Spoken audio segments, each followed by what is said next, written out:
Hi, my name's Phil. I like talking about politics, and I'm just going to pick out one little thing from PMQs here, because this might be now the start of something consistent, almost like, you know, oh my God, they killed Kenny.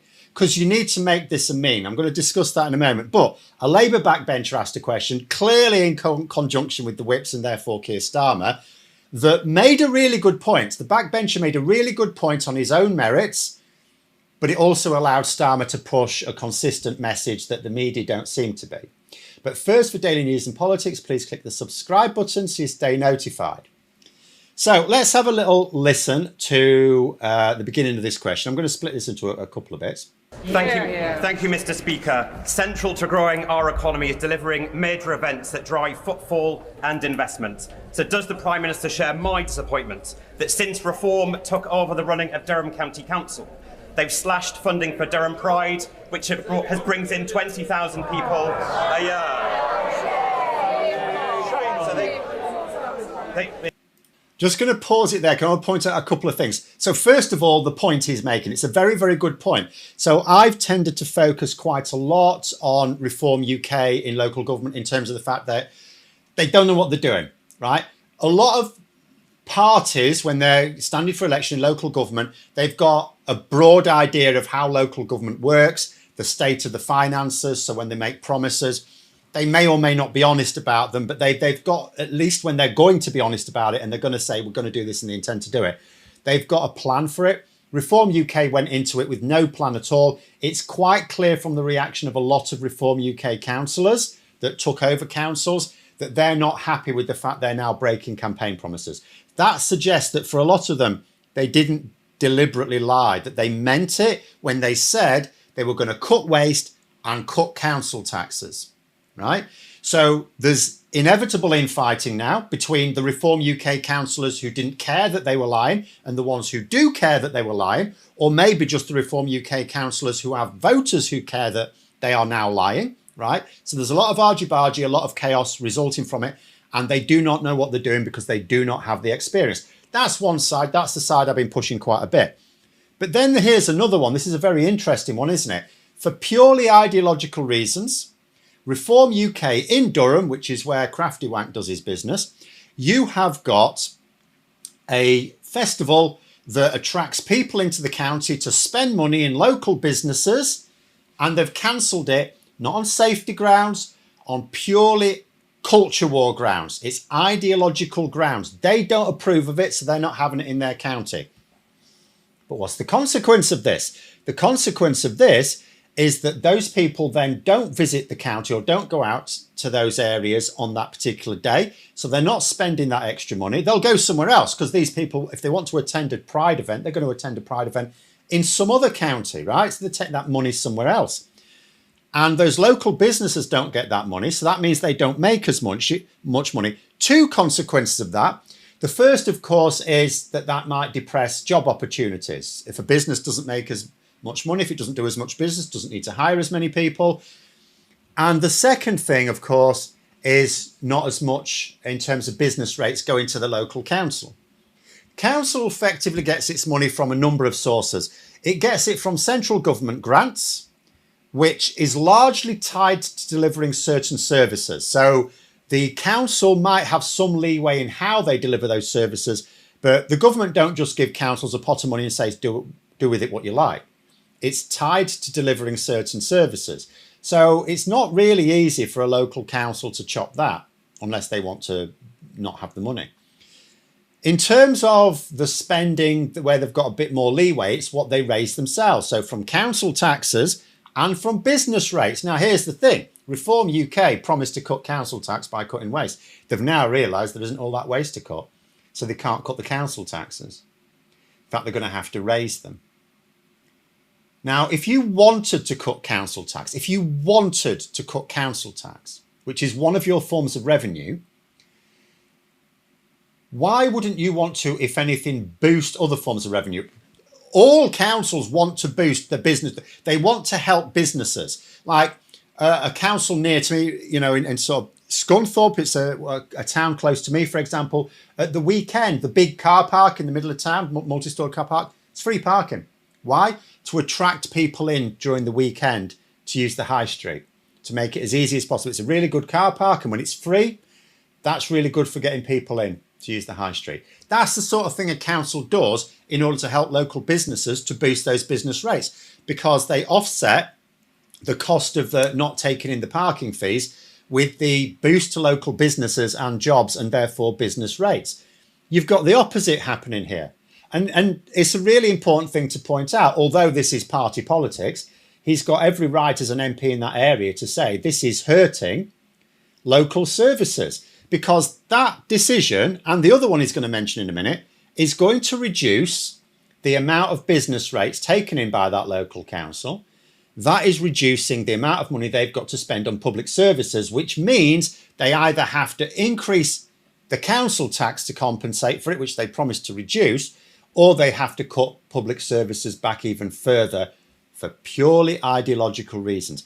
The other reason I stopped it there is you notice there's a lot of argy-bargy there. Now, I can't tell exactly where it's coming from. Initially, the first wave will have come from Reform UK shouting that they don't like him talking about this. And I think then there was some support from Labour MPs. I think they were the ones crying shame at Reform UK for, again, for purely ideological reasons, screwing over local businesses, right? But he continues. They can't cope with accountability, Mr. Speaker. They have cancelled the Lumiere Festival, which has brought nearly 1.5 million people into County Durham since it started, undermining businesses, undermining communities. Would the Prime Minister agree that if Reform can't run one county council, they certainly can't run Scotland, Wales, or our United Kingdom? Now, I'll stop it there again. I mean, just to point out, of course, the reason he references Wales and Scotland, you maybe think, oh, I already do that. He was talking about a local issue. It's because, of course, Labour have got an eye on the Welsh and Scottish elections, the parliamentary elections next year. And in fact, a bit close to home, there's a Welsh by-election this week where actually the Reform UK candidate was the assistant of the Russian assets, Nathan Gill, the Russian agent, the one who was paid a load of money by Russia. I say a load of money. It was paid money anyway. I don't know how much, to present pro-Russian statements as provided to him by his handlers in the European Parliament and in the media.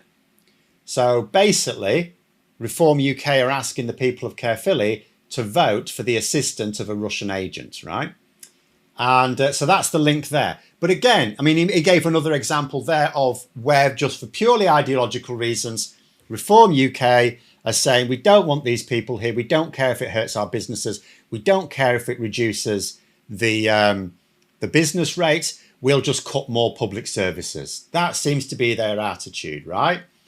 But then Starmer's response, where again it's clearly worked out between them, where he went into a line he used last week as well. Well, he's absolutely right to point out, as voters in Durham can see, what you get if you vote Reform is total chaos and broken promises. Mr. Speaker, councils have a vital role in our communities. And it's not just Durham where Reform are doing real. I think 4 councillors in Kent have just been suspended for bringing the party into disrepute. I mean, that is, bring the party into disrepute is quite something for a party whose Welsh leader accepts Russian bribes to spread Putin's propaganda. So that was quite an interesting one. Again, as I say, this will have been worked out between them. And every week, you can do this every week. So Starmer, he used a Labour backbench question to segue into that last week. He did it this week. He had to do a bit more travel time this week. Although, as I say, that backbenchers point was really very good in itself, just on its own. But Starmer again pointing to the Russians, because there's several things Starmer could go with that the media should be going with. Who stumped up the money for that house in Clacton? The media should be going on that, right? But also with Nathan Gill, right? He accepted Russian bribes. Russia did not just approach him. They didn't go, oh, we need someone in the European Parliament to talk about our stuff.